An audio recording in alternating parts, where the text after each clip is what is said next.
Saludamos a Claude, hacemos un saludito. Hola. Un saludito. Hoy con la cima rosa tiene el cielo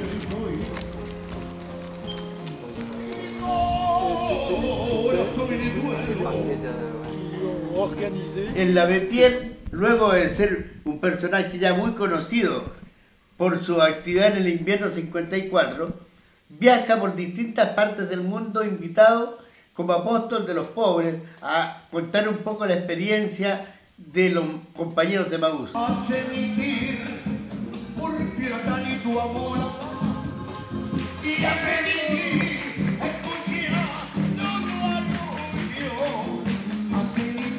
¿Qué habría sucedido si en ese momento su vida hubiera terminado? Él era prácticamente el único que conocía a dónde existía Emaús y quiénes eran los que dirigían o los miembros de esos grupos. ¿Ah? Él todavía conservaba una libreta voluminosa en su casaca. Decía, si esta libreta se hubiera hundido conmigo, no habría quedado casi rastros del movimiento.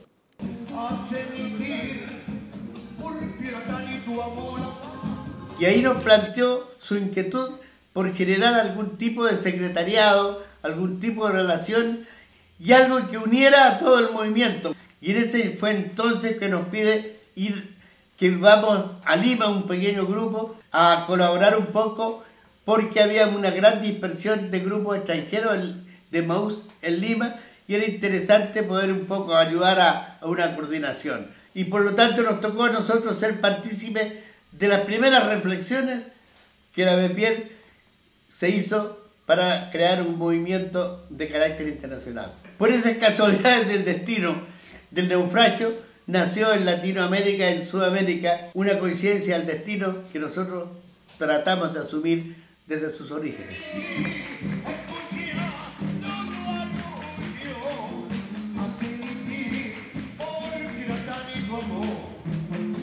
Por intercambio epistolar, en esa época no había internet, cartas van, cartas vienen, con los distintos grupos.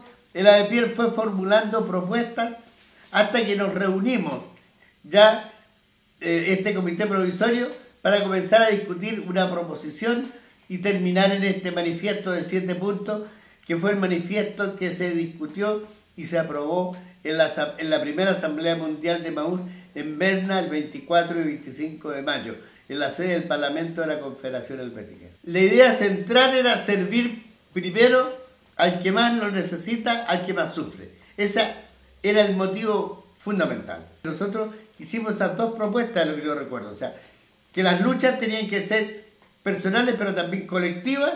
Esto iba mucho más allá de las acciones individuales o pequeños grupos. Y por otra parte, que nosotros íbamos a obedecer las leyes justas de cada país. Porque al principio la primera propuesta decía de las leyes de cada país.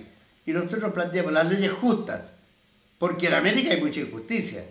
Y es probable que en otras partes también. A fines del año 67, a mí me tocó venir a Europa y estar viviendo unos meses en la casa de la Bepierre. Y él nos encomendó junto a Llanos Enlop, que era un joven ingeniero que en ese momento estaba oficiando como de secretario de la Bepierre, y fuimos a recorrer Alemania y Europa del Norte para invitarlos a participar en esta futura organización de Maús y a participar también en la discusión de un manifiesto. En Berna conocimos a la otra gran diversidad de gente que venía de otros países de Europa, del Asia, de África, y fue un encuentro muy interesante donde pudimos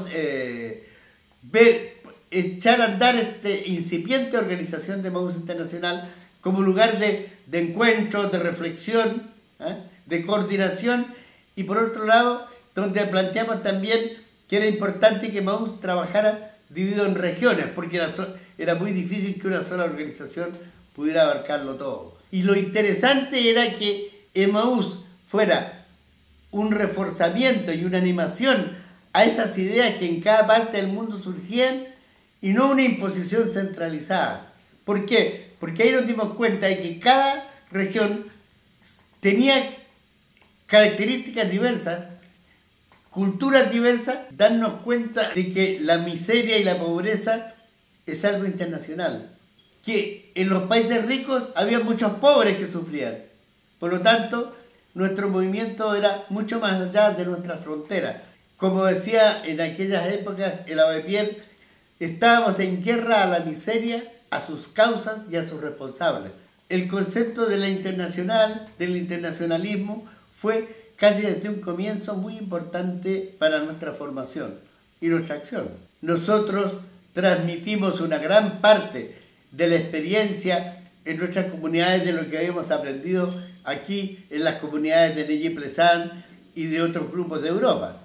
No para imitar, pero sí para llevar esa experiencia de la vida en comunidad, del trabajo de recolección, del trabajo en la comunidad y servicio, por una parte, y luego comenzar a unir las luchas que dábamos en Chile con las luchas que daban los compañeros en Perú, en Argentina y también en otras partes del mundo, porque comenzó a crearse un nexo de información, de relación y también de intercambio voluntario. De hecho, nosotros recibimos a muchos compañeros de otros grupos de Maús de América y del mundo. Entonces comenzó a generarse también toda una amplitud de visión de la vida y del mundo. Y saber que no estábamos solos, sino que formábamos parte de una tremenda fuerza colectiva, lo que nos daba mucho auge, mucho impulso, mucha energía para sobreponernos a las dificultades que cotidianamente íbamos teniendo en cada uno de nuestros lugares.